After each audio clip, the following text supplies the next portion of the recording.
Alright guys, it's only been about a week since this game Capes was added to DEIDetected.com, and it's a game from Spitfire Interactive from Daedalic Entertainment, which of course we all know, the publisher of the Golem game. I believe they actually developed the Golem game too as well. So not exactly having the most stunning history of games recently coming out of that studio.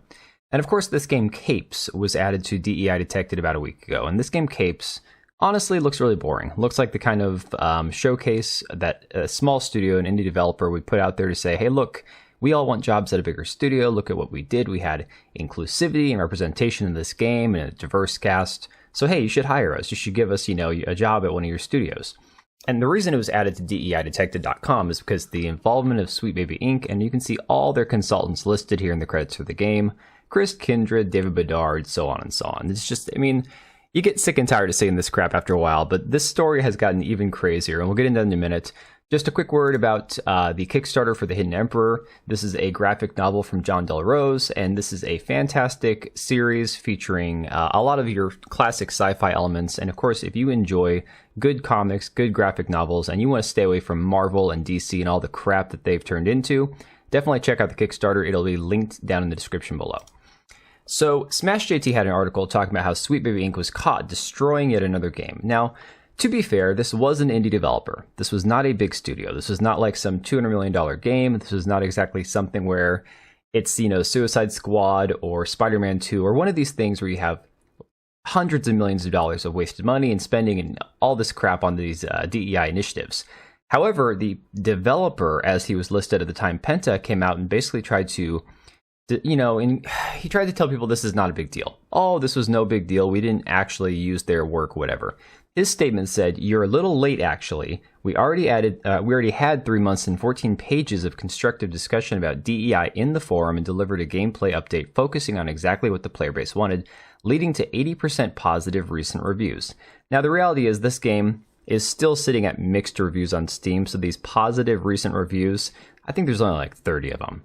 You don't have to take my word for it, you can actually read up on it for yourselves, but we were already able to explain that SBI only worked briefly, mainly to bring the 4 to 5 people strong indie developer team in contact with fitting voice actors together with the devs, and many first skeptical players were able to find out that there's no hidden agenda or something else we could force down your throats or other concerns they had besides a well-rounded diverse cast, obviously. So, even in that statement where he tries to downplay SBI's involvement, he has to address the fact that they have a diverse cast. And the funny thing is that he talks about how SBI was there to fit voice actors. And we've seen how a lot of times these activists, the guy that did the voice of Joker in Suicide Squad Kill the Justice League, is himself an activist who in the voice acting industry has his own company designed specifically to put gay, non-binary, transgender voice actors into roles that fit them.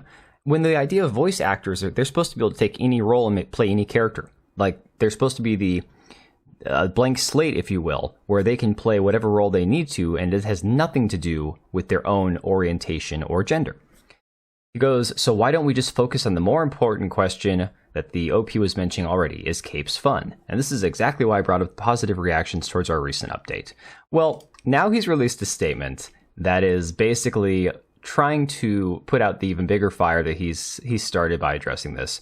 And this article from That Park Place has a nice breakdown on it. It says, the Daedalic Entertainment community strategist says company will not work with Sweet Baby Inc. moving forward, then accuses gamers of trying to harm an indie developer. Yes, this is basically the level of cope that we're seeing now. It says the community strategist for Daedalic Entertainment, publisher of Spitfire's Interactive's Capes, revealed the company will no longer work with SBI in the future. However, he also accused gamers of trying to harm Spitfire Interactive by opposing the woke ideology of Sweet Baby Inc.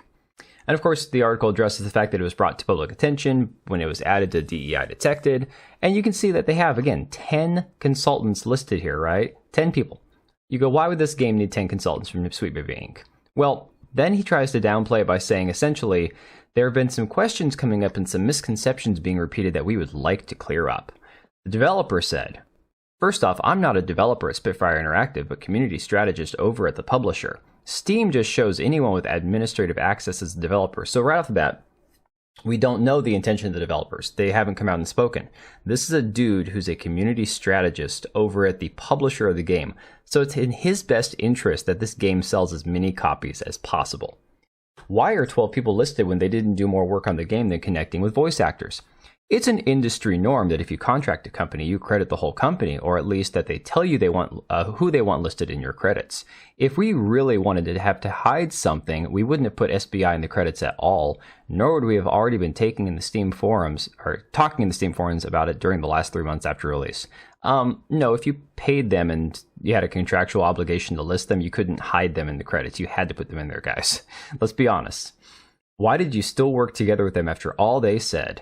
The devs collaborated with SBI in early 2022. We are aware of the statements being done by individuals connected to SBI in the years to come, but in 2022 there was no sign of that. It is likely that the decision would have been a different one in 2024. Again, I want to know what statements he's referring to. Is he talking about Kim Belair talking about how you need to threaten and basically blackmail these people, scare them into using your company? Or is he talking about Chris Kindred going after people left and right, trying to get websites shut down, trying to get people fired from their jobs?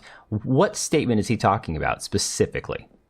You have to learn that as a company bringing games into an international audience, we take the term inclusivity and equality literal. We don't condone hate towards any type of group. Well, that's okay. Nobody was saying to condone hate towards any type of group. This is, again, pure gaslighting 101 here.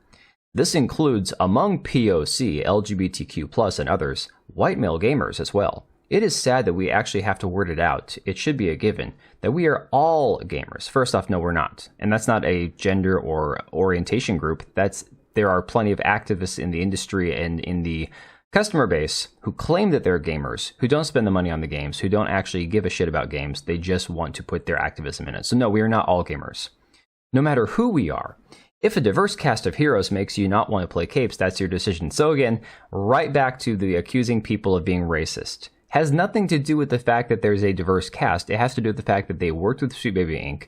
The game looks like it has forced diversity because it does, because all these games do. It has nothing that happens naturally anymore. Look, if this was a game from 15 years ago, nobody would think twice about it. Just like Concord, just like any other games, you go, look, it's a game for different market base. Maybe they've got a different target audience in mind. Fine, whatever. But this is because of the fact that we've seen so much of this freaking woke messaging, so much of this agenda being driven into these games that you can't not see it now, okay? And then, of course, if they work with these companies, it's a dead giveaway that that was the intention behind it. But surely we are not the enemy. At least we don't see you as one for making this decision. But at the moment, some, not all of you, are actively trying to harm a small indie developer studio to teach them a lesson that they never needed to learn. Yeah, I'm sorry. I'm going to call BS on this. The fact of the matter is, if you didn't need to learn it, then why on God's name did you not think twice about using SBI? And they want to claim, oh, this was just, the statements of somebody from recently. We didn't know back in 2022 how, bad this would be received. And if you don't like the diverse cast, well, clearly it's a you problem. It has nothing to do with the developing team, right? It has nothing to do with the game itself looking like a bunch of forced woke, Marxist agenda crap. So I'm a believer right there, guys. Are you going to give this game a chance? Do you accept this guy's I mean, look, they could have at least come out and rather than doing like this long-winded explanation, they could have just come out and issued an apology and said, yeah, honestly, guys, we're sorry we worked with them. We never should have in the first place.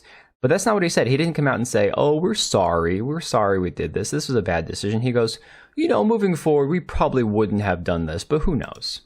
Of course, SmashJT points out that the community strategist at Spitfire is running damage control for Capes, the game that tried to hide the fact they worked with Sweet Baby Inc., is now blaming YouTubers for calling them out on their garbage pandering. Playing the victim doesn't work anymore. No, I don't think it does. I think at this point now, we've seen all we need to see. We've seen all the gaslighting and the victim blaming. And at this point now, people are going to decide with their wallets. So I'm going to leave it right there. Let me know what you think about all this, and I'll catch you later. All right, and if you made it this far, thank you so much for watching the video. Thank you for being here. I do have 2 channels, Minimal Effort Podcast, as well as my gaming channel. I do have a Twitch and Kick for my gaming channel. We do live streams over there occasionally, maybe once a week. And then if you are in the market for a new PC, make sure to check out Meta PCs. Click the link I have down below. Use code TBO at checkout for a special discount. Thanks again for watching, and I'll see you next time.